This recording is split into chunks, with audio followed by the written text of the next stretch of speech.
Bonjour tout le monde, bienvenue sur ma chaîne Ineria Guidance. On se retrouve dans cette nouvelle vidéo pour le tirage de vos énergies sentimentales. Pour la période du 15 au 31 juillet 2025, cette guidance est pour les signes solaires, ascendant lunaire et vénusien, et elle est pour les balances. Bienvenue mes balances sur votre guidance et sur ma chaîne. J'espère que vous allez bien. Merci infiniment pour votre présence au quotidien. Bienvenue parmi nous à toutes celles et ceux qui s'abonneront. Et en description sous cette guidance, je vous mets tous les tarots et oracles que j'utilise, ainsi que mon lien pour celles et ceux qui souhaiteraient réserver une guidance privée avec moi. Mes balances, comme d'habitude, on garde bien à l'esprit que ça reste une guidance générale qui ne peut pas parler à tout le monde ou dans les moindres détails, à la même intensité, pour les mêmes raisons et parfois même au même moment. Donc n'hésitez pas à aller voir vos autres signes pour un autre message ou un complément de message, et pourquoi pas revenir un peu plus tard sur cette guidance, puisque ce qui ne vous parle pas tout de suite pourrait vous parler un petit peu plus tard. Le Encore Tarot sera la base de mes deux premières colonnes. De mon point de vue, la première colonne vous représente vous dans votre situation sentimentale. La deuxième colonne représente la personne en face de vous, qui peut être la personne avec qui vous êtes en couple depuis plus ou moins longtemps, ou que vous venez de rencontrer, à qui vous pensez, avec qui il se passe des choses, enfin, s'il y a quelqu'un quoi. Et puis pour celles et ceux qui n'ont personne, ça pourrait représenter les énergies de la nouvelle personne qui rentre dans votre vie ou ce qui se passe dans sa vie actuellement. Les énergies peuvent être inversées, vous pourriez vous retrouver plus dans la deuxième colonne que dans la première, la personne en face de vous plus dans la première que dans la deuxième, mais ça c'est à vous de savoir où vous vous positionnez en fonction de ce que vous vivez et de si ça vous parle évidemment. Allez, on y va, c'est parti. Pour mes balances, s'il vous plaît, sentimentales. Ok, du 15 au 31, on a le 7 de bâton. On persévère, on est peut-être motivé à être très impliqué, à poser des actions, à persévérer dans un but, dans un objectif avec la personne avec qui l'on est en couple, si vous êtes en couple avec quelqu'un.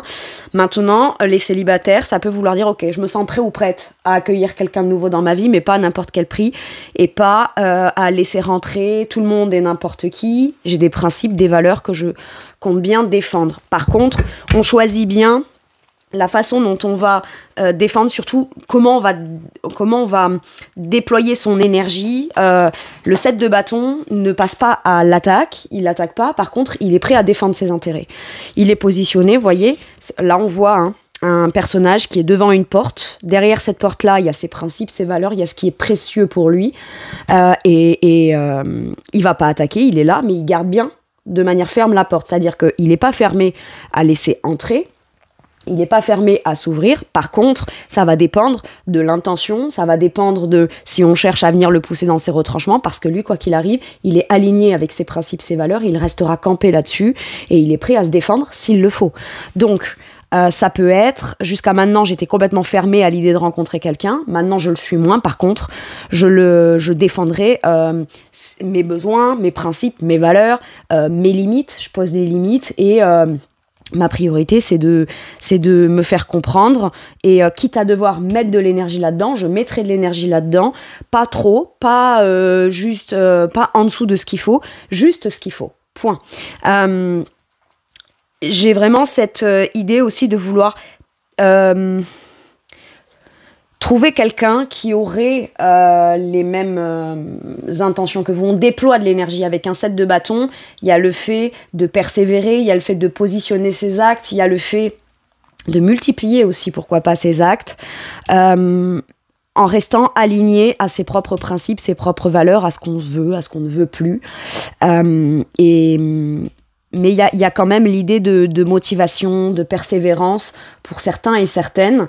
Vous pouvez peut-être commencer à percevoir le fait, là, certains célibataires ou certaines célibataires, percevoir le fait que vous vous faites beaucoup moins importuner, vous vivez peut-être moins mal, si je puis dire, le fait de rencontrer des nouvelles personnes, parce que vous persistez à vouloir continuer à multiplier les actions, multiplier les communications, les actes, les démarches, afin d'aller de l'avant et de rencontrer quelqu'un. Mais par contre, là où vous le vivez plutôt bien, c'est que vous le faites de façon extrêmement alignée avec vous-même, tout simplement. Ok. Pour certains et certaines, là, si vous êtes en couple, ça peut être le besoin de s'affirmer. on s'affirme dans un positionnement, on s'affirme dans, je sais pas moi, une destination sur laquelle on voudrait partir, sur une façon de vivre cette deuxième quinzaine, ou à partir de maintenant, ça peut être aussi, quelle que soit votre situation, qu'il y ait conflit, pas conflit, désaccord ou pas, là vous tenez bon, vous tenez votre poste et vous affirmez votre position. Pour certains et certaines, ça peut être, quel que soit le sujet alors ça peut être pas forcément la personne avec qui vous êtes, mais avec la personne avec qui vous êtes, la porte derrière lumineuse symboliserait votre relation et vous êtes peut-être prêt ou prête à défendre cette relation, votre famille, la personne avec qui vous êtes, face à peut-être un entourage ou des gens qui chercheraient à être soit trop intrusifs ou donner leur avis, ou vous voyez. On pourrait penser avec ce set de bâtons là que certains tenteraient quand même de venir vous pousser dans vos retranchements en donnant leur avis, en essayant de vous imposer certaines choses, et vous tenez bon en fait. Vous pouvez peut-être même défendre la personne, vous défendre vous par rapport à la personne, ou défendre la relation de façon générale. Hein. Ok. La personne en face de vous, hop, qu'est-ce qu'on a comme énergie ? On a le roi de denier. On a quelqu'un qui est ancré, qui est structuré, qui est impliqué, qui est engagé, qui a la vraie volonté de créer quelque chose de concret, de sécurisant, de sécuritaire, en santé. On peut compter dessus. Un roi de denier, c'est factuel. Il fait ce qu'il faut. Que ce soit un homme ou une femme, on a quelqu'un là qui a quand même une énergie d'avoir les moyens, en temps, en actes, en argent, en matériel, en financier, en volonté de faire fructifier quelque chose de concret, de positif, qui s'avérera par la suite être abondant, d'accord ? Parce que le roi de denier sait où investir son temps, son argent, ses actions, toutes les actions, toute la volonté, tous les actes qu'il fait d'engagement concret dans la relation afin de construire, bâtir, et que la relation produise quelque chose de positif. Le roi de denier, tout ce qu'il touche se transforme en or. On a quelqu'un là qui est plutôt ancré, qui est plutôt généreux ou généreuse, qui compte pas, hein, qui compte pas, mais pas parce que on compte pas ou que ça a pas de valeur, non. C'est quelqu'un qui, lorsqu'il s'engage, s'investit, s'implique, fait, crée et fait des choses pour la relation, ou en tout cas la volonté de s'investir, de s'engager, de s'impliquer de façon concrète. Il tente de faire les choses le mieux possible, et il les fait de toute façon d'une manière extrêmement bien faite, bien gérée, bien investie. Ça peut être cette personne a des finances, vous avez un projet en commun, d'accord, et vous, dans comment vous aimeriez mettre en place ce projet, ou le faire grandir, le faire développer, ou que cette personne puisse s'investir, vous donnez vos arguments. Vous défendez votre point de vue, vous défendez quelque chose qui est important pour vous. Vous êtes plutôt motivé à peut-être convaincre cette personne, si vous êtes en couple avec lui ou avec elle, de faire quelque chose qui a l'air visiblement de l'intéresser, et qui lui donne peut-être envie aussi encore plus de s'investir, ou de s'investir dans ce projet-là, ou dans ses idées, dans cette passion, dans ces intentions que vous défendez peut-être mordicus. Là, ce que j'ai, c'est quand même une énergie de quelqu'un qui crée, qui produit, qui est en mesure, en capacité, qui a suffisamment de moyens, ou qui a les compétences, les capacités extrêmement bien gérées de créer un environnement peut-être stable, ancré, paisible, où on se sent en sécurité auprès d'un roi de denier. Et vous, peut-être que vous êtes très impliqué dans la relation, à défendre justement cette relation, à persévérer afin que cette personne puisse toujours continuer à avoir l'envie aussi. Voilà, chacun y met du sien, chacun y met de sa bonne volonté.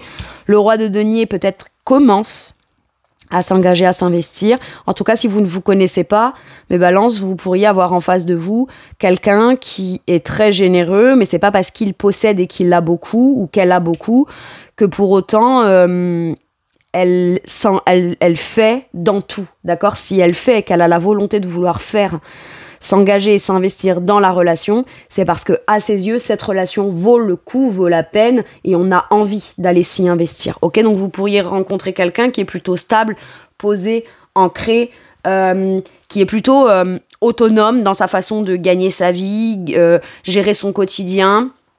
C'est quelqu'un qui, avant tout, a tout fait pour pouvoir arriver à une certaine forme de bien-être et de sécurité personnelle, donc qui a les moyens de pouvoir comme projeter cette énergie de volonté de sécurité dans la relation, puisque il ou elle, à la base, l'est pour lui-même ou elle-même. J'aime beaucoup. On a quelqu'un de plutôt réfléchi, de plutôt... qui maîtrise bien les choses et qui fait pile poil les choses comme il le faut, peut-être à vos yeux, dans la relation. D'accord ? C'est quelqu'un qui est en mesure, qui a les moyens ou les capacités, ou qui est disponible à pleinement s'engager et s'impliquer de manière concrète dans la relation. Ok ? Très bien. Allez, je vais aller voir quel est votre challenge. Donc, ce qui peut être bloquant de manière consciente ou inconsciente. Mes balances. Le flirt. Ouais, alors, vous, peut-être que d'avoir un peu de légèreté, ça a l'air d'être très sérieux. On est très engagé, très impliqué, très investi, on défend ses intérêts, etc. là, mais du coup, c'est une énergie assez forte. Le roi de denier a une énergie plutôt de calme, de bonne gestion, d'ancrage, etc. Donc, on est quand même sur des énergies assez campées, assez structurées, ok ?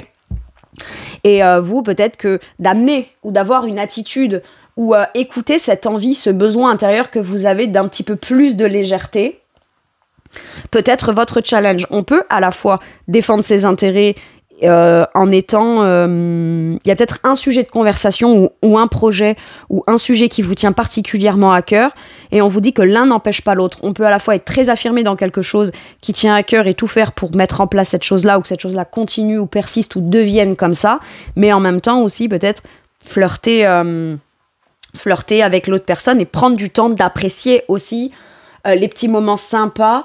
Maintenant, ça peut être aussi roi de denier.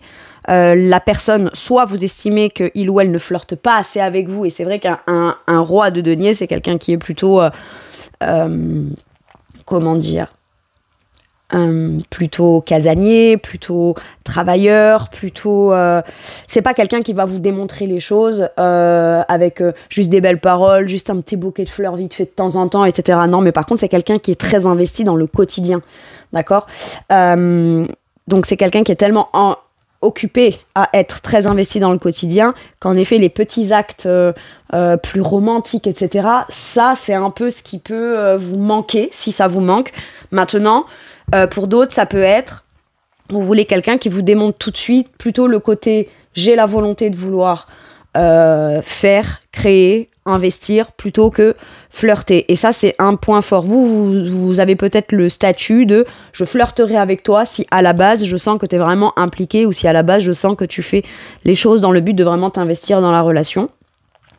Et ça peut être challengeant pour vous d'aller peut-être défendre ce point de vue-là aussi.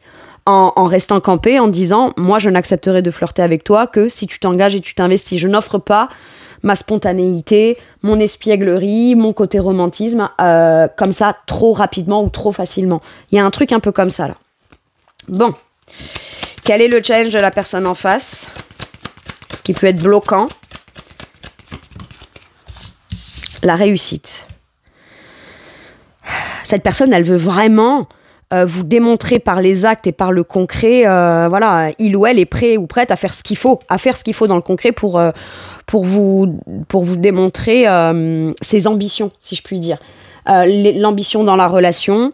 Maintenant, ça peut être quelqu'un aussi qui est extrêmement travailleur, qui accorde énormément de temps à tout son quotidien, sa gestion, ses projets personnels, son travail. Ça peut être quelqu'un qui travaille énormément et qui fait tout pour réussir, mais qui doit comprendre que la réussite n'est pas que personnelle dans les ambitions personnelles ou que dans le travail. On n'a pas forcément réussi que quand on atteint un niveau qu'on souhaite de manière personnelle, professionnelle ou matérielle ou quoi. Je veux dire, y a un truc comme ça. Et son challenge, ça va être de comprendre que peut-être la réussite se positionne aussi dans des petits moments sympas, légers, où on n'est pas forcément obligé d'être très investi, à faire les choses, parce que le roi de denier aurait tendance à faire les choses de façon assez lente, parce que très soucieux des moindres petits détails, on est très dans le détail. Et au final, j'ai l'impression que le challenge de cette personne, c'est de se rendre compte qu'une réussite ou que de réussir à atteindre un certain niveau de confort dans une relation, c'est un tout. C'est pas uniquement basé que sur un domaine, une direction, une façon de faire. J'ai un truc comme ça. La personne en face, son challenge, ça va être de maintenir peut-être un niveau professionnel. Il ou elle est très challengé entre sa réussite professionnelle, ses ambitions, etc. Et en même temps, peut-être réussir à prioriser ou à prendre en considération de façon prioritaire et concrète aussi le temps que vous aimeriez lui accorder dans des moments plus légers, dans des moments plus fun, dans des moments plus sympas et pas uniquement que pour du sérieux. Là, on peut avoir quelqu'un d'extrêmement sérieux en face de vous, mais qui du coup, dans sa façon de faire, c'est très bien, mais on lui demanderait de pas faire autant ou aussi bien ou voilà. Après, ça peut être quelqu'un qui est très carriériste. Si vous vous rencontrez, ça peut être un chef d'entreprise ou une chef d'entreprise. Ça peut être quelqu'un qui a pas mal de responsabilités avec l'énergie du roi de denier. Donc déjà très occupé et très pris et très investi, mais doit prendre en considération peut-être le fait que il pourrait passer à côté d'une part de bonheur. C'est quelqu'un qui peut être très heureux dans sa façon de faire, de gérer son quotidien, etc. Mais qui peut passer à côté d'une part de bonheur s'il ou elle ne prend pas en considération le fait que la vie, c'est pas forcément que le travail, la construction, les ambitions, les investissements, le fait de faire de manière concrète, ça peut être aussi le fait d'en profiter. Et j'ai l'impression que vous enseignez un peu ça à cette personne. Ok. Quel est votre atout, mes balances? L'enthousiasme. Vous y mettez beaucoup de bonne volonté, beaucoup de motivation. Vous êtes...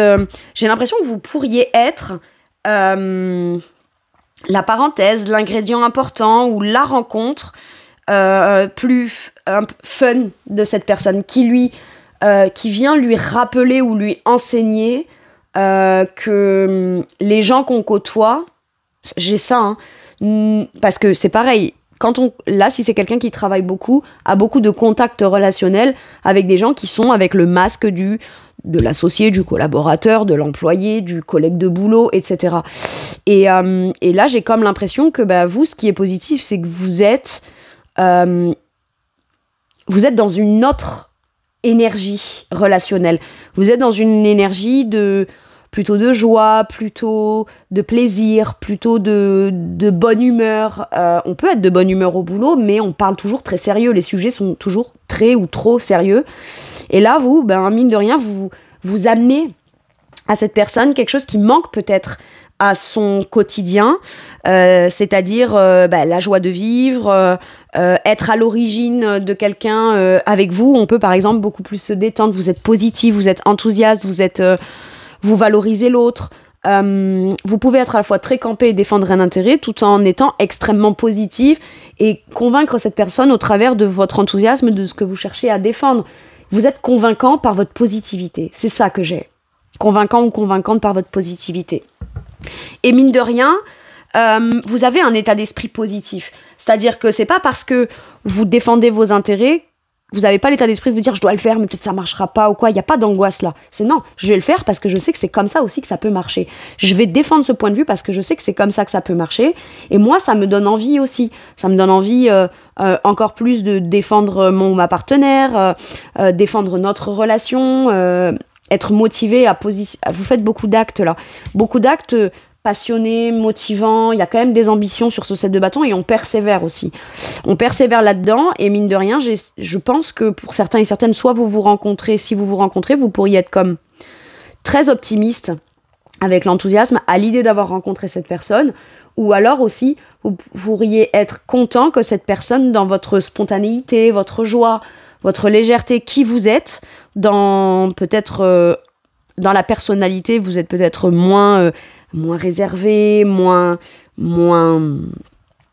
casanier, moins dans la maîtrise que cette personne, mais vous êtes comme très complémentaires. J'ai un truc comme ça. Ok.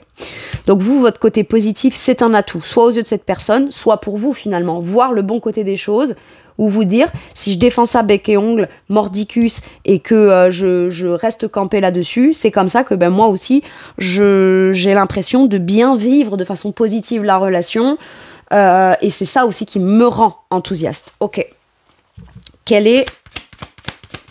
Ça commence à s'avérer être quelque chose de positif pour vous, de protéger vos intérêts, vous positionner dans vos principes, vos valeurs, etc.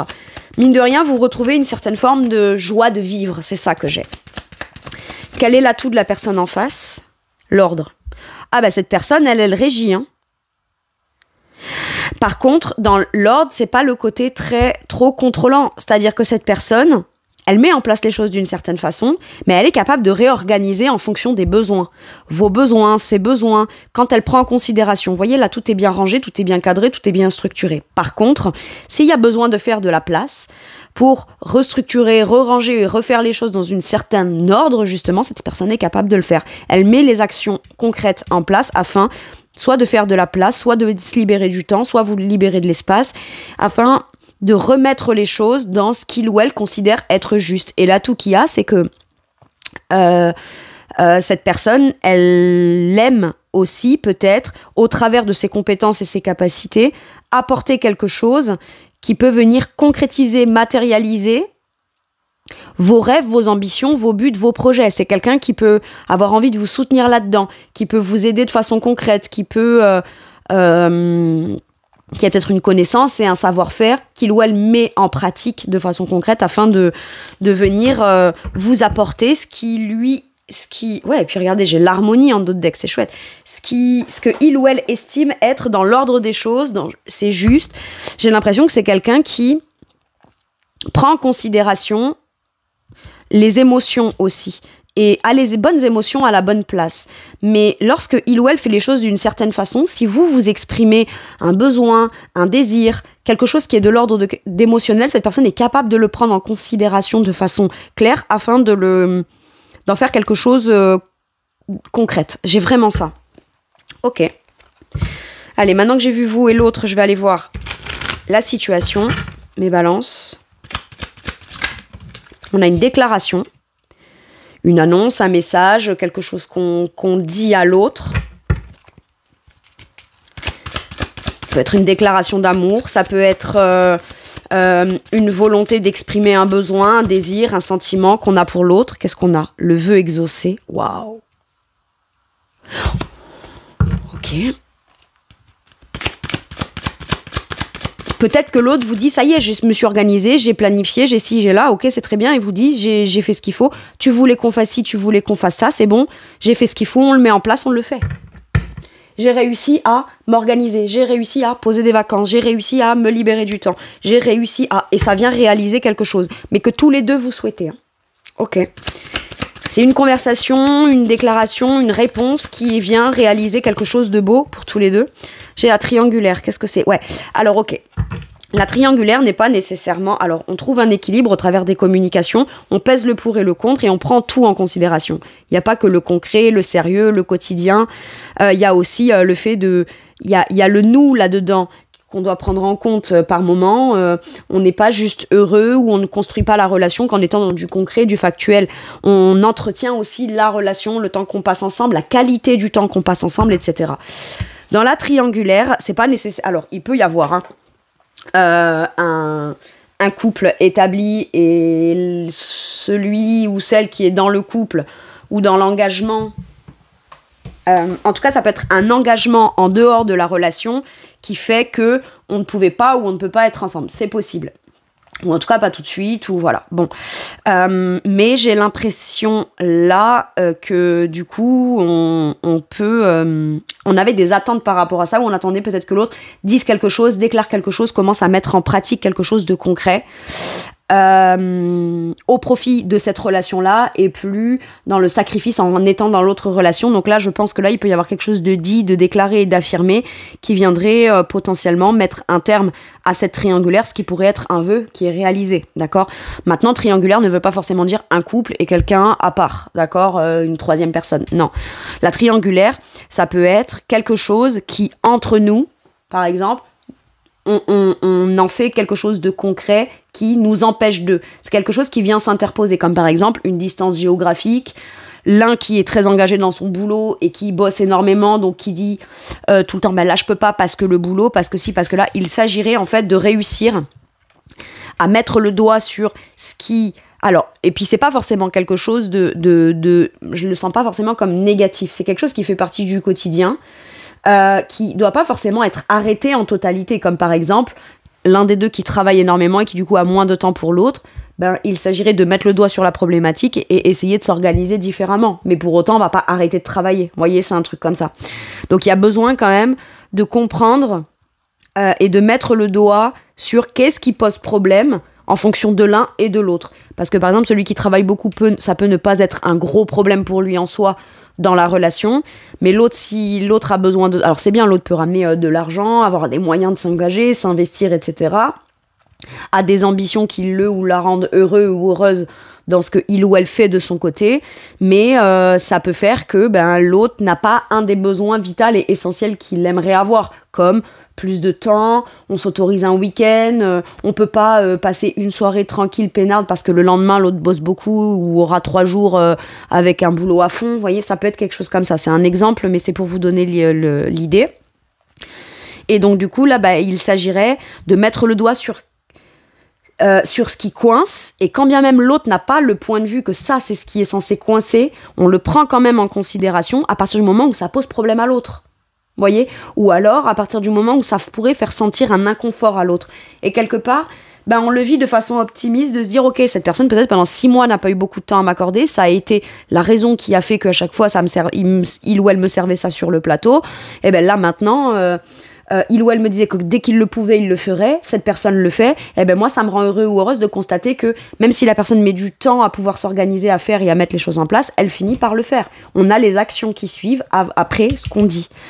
Et voilà, donc moi j'ai l'impression que ça vient mettre le doigt sur une problématique qu'on a la volonté ensemble de régler, d'accord ? Et ça vient finalement réaliser ou exaucer un vœu. Et ça vient presque même faire rendre compte à la personne qui ne se rendait pas compte de jusqu'où ça pouvait poser problème, que finalement c'est beaucoup plus idéal comme ça. On se rend compte peut-être qu'on vient de réussir à mettre en place quelque chose qui vient combler un besoin ou quelque chose de chouette, qu'on se rendait même pas compte qu'on en avait besoin. J'ai un truc comme ça. Ok. Bon. Là, pour mes célibataires, ça peut vouloir me dire qu'on réussit à se libérer aussi, parce que la triangulaire ne veut pas dire que c'est forcément la personne en face qui est en triangulaire. Ça peut être vous qui êtes en triangulaire, mais qui pensez à quelqu'un, ou qui êtes avec quelqu'un, ou qui aimez quelqu'un d'autre, et vous avez un vœu, un souhait, vous aimeriez discuter avec cette personne, et il y a comme besoin d'aller parler à la personne, ou dire quelque chose d'important à la personne que vous aimez. Allez, je vais le dire, vraiment. Ok. Dans la situation avec le tarot, qu'est-ce qu'on me dit ? On nous parle de cadeaux, de vœux exaucés, de protection, de guérison. Pour moi, il y a quelque chose qui est guidé, qui est protégé, il y a quelque chose qu'on sent. C'est encore une fois le vœu exaucé avec l'étoile. Il peut y avoir des révélations qui font plaisir aussi, une certaine forme de mise en lumière de quelque chose qu'on souhaite. On souhaite quelque chose, on a beaucoup d'espoir. Alors moi, cette notion d'espoir... ça dépend, l'espoir c'est bien. L'espoir pour moi, c'est avant le rêve. On espère quelque chose parce qu'on rêve de quelque chose, mais entre l'espoir et la réalisation, alors on pourrait passer sa vie à espérer qu'il se passerait rien. Je veux dire, à un moment donné, passer sa vie à espérer c'est bien, mais commencer à se mettre en activité ou en action pour aller réaliser ses rêves, c'est quand même mieux, même si c'est cool d'espérer, mais espérer pour quelque chose qui peut se réaliser et se concrétiser. Maintenant, là, il y a peut-être aussi la notion de destin. On sent que c'est une relation, une rencontre, où une rencontre vient réaliser une certaine forme de vœu et de souhait dans ce qu'on souhaite connecter au niveau de l'âme. J'ai un truc comme ça. Et tempérance, magnifique. Chacun prend en considération l'émotionnel de l'autre. On peut aussi espérer trouver un terrain d'entente, un équilibre émotionnel, l'un et l'autre et l'un, réussir à se mettre d'accord, parce qu'avec tempérance, ça peut être aussi des communications qui ont pris du temps ou qui prennent du temps, des négociations, mais au final, on réussit à trouver un terrain d'entente. Ça peut me parler aussi, pourquoi pas, de réconciliation avec tempérance. Bon, pourquoi pas. Et en dos de deck, j'ai ce page de coupe qui nous parle d'un vrai nouveau départ émotionnellement, un nouveau projet ou un projet créatif, en tout cas quelque chose qui touche vraiment à l'âme, au cœur, où la vulnérabilité émotionnelle aussi subtile, fragile, mais à la fois forte et pure, un truc qui s'exprime dans cette énergie-là. Waouh. C'est beau, hein. Bon, bah là, on a quand même l'idée d'un terrain d'entente où chacun met de l'eau dans son vin, une communication peut-être soudaine, mais très apaisée qui vient réaliser un vœu, un rêve, un souhait, je sais pas, il y a quelque chose comme ça. Bon. Ok. En tout cas, Tempérance peut vouloir nous dire aussi qu'on espère très fortement rencontrer quelqu'un, mais en prenant en considération dans son quotidien son bien-être en priorité. On pense à soi avec Tempérance. On s'assure de toujours être en harmonie, en équilibre avec soi-même, toujours plutôt apaisé lorsqu'il se passe des choses, on prend le temps de bien faire les choses, et c'est comme ça aussi que petit à petit on réalise son rêve, son vœu, son souhait avec l'autre personne. Hein. J'adore. Il y a une harmonisation, une réharmonisation générale là. Ok.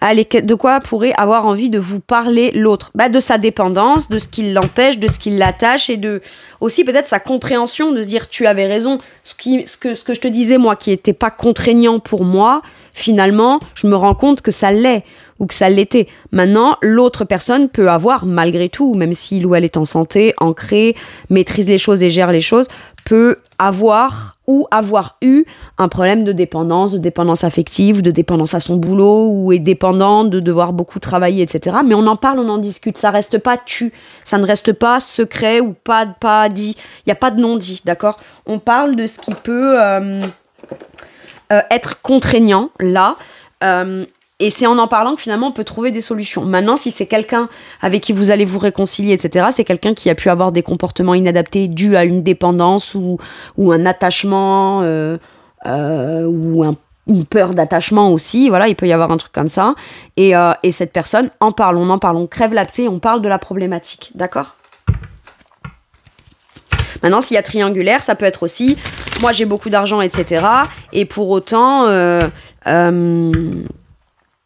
il y a des choses qu'on prenait comme des bonnes raisons alors qu'en fait ce n'était que des excuses, on met le doigt dessus et on se rend compte que finalement si on reste attaché à quelque chose qu'on n'a plus envie, c'est un choix, c'est pas une obligation et j'ai pas le choix de rester attaché à ça, non c'est un choix et voilà et ça peut être mais je sens aussi que cette personne a peut-être des responsabilités et estime que malgré tout il ou elle ne peut pas ou a eu du mal à comprendre qu'il ou elle pouvait venir répondre aux besoins de ceux qui dépendent de lui ou d'elle, en acceptant aussi de soi-même remettre quand même chaque chose à sa place afin de vivre quelque chose de positif pour lui ou pour elle, de manière personnelle, sentimentale ou émotionnelle.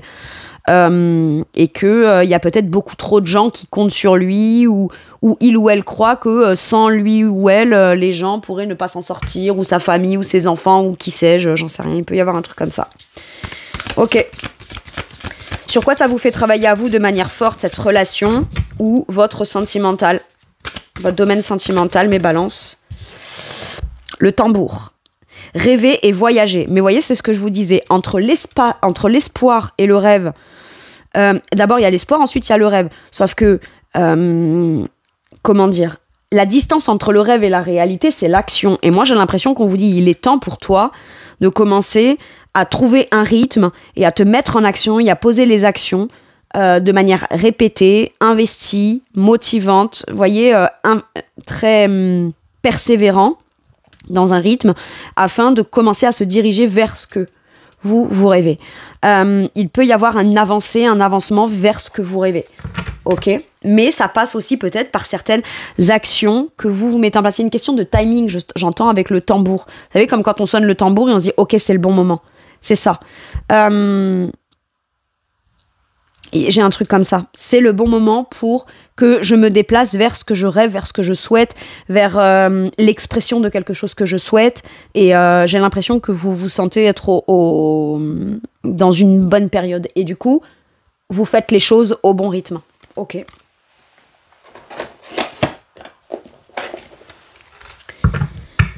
Bon.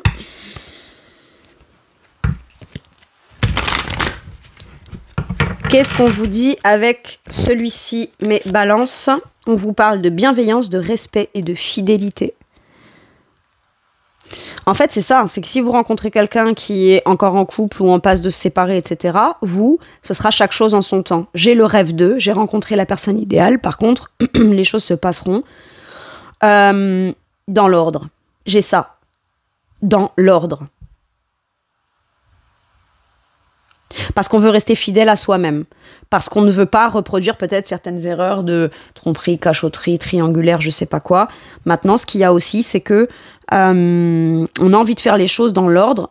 Ça n'empêche pas de faire un choix, de se positionner ou de défendre ses intérêts en restant fidèle avec soi-même, dans la bienveillance. Mais par contre, on tient à ce que certains principes, valeurs soient respectés. C'est super important. Et on vous dit que l'autre, peut-être aussi, ne veut pas vous mettre dans une position de triangulaire ou quoi. Donc, c'est quelqu'un qui fera les choses, qui mettra les choses en place de manière concrète. Et ça se fera au bon moment, en rythme, au bon rythme. Mais les choses se mettront en place. Et parce que on respecte ses propres principes, ses propres valeurs, mais on respecte aussi le positionnement et ce qui est précieux dans des principes et des valeurs chez l'autre. Ok. Grand respect pour l'un et l'autre, j'ai l'impression. Ok. Peut-être qu'on décide aussi de faire un choix où on va rester fidèle à soi-même dans ce qu'on souhaite, dans ce qu'on veut, dans ce qu'on rêve de vivre. Et on va respecter ça. Et si pour ça, ça demande de devoir peut-être mettre en place des actions, défendre ses intérêts ou aller communiquer ou persévérer vers quelqu'un, on le fera. Même si ça peut poser problématique, vous, quoi qu'il arrive, vous resterez dans la bienveillance, mais vous irez accomplir par vos actions ce que vous rêvez de vivre. Waouh! Allez. Si ça fait partie des principes, des valeurs de ce que vous défendez, que vous voulez vraiment dans une relation, j'ai l'impression que c'est vraiment ça que vous allez obtenir. Allez. Ou quelqu'un qui a aussi ces principes et ces valeurs-là. Allez, un dernier message ou un dernier conseil pour mes balances, s'il vous plaît.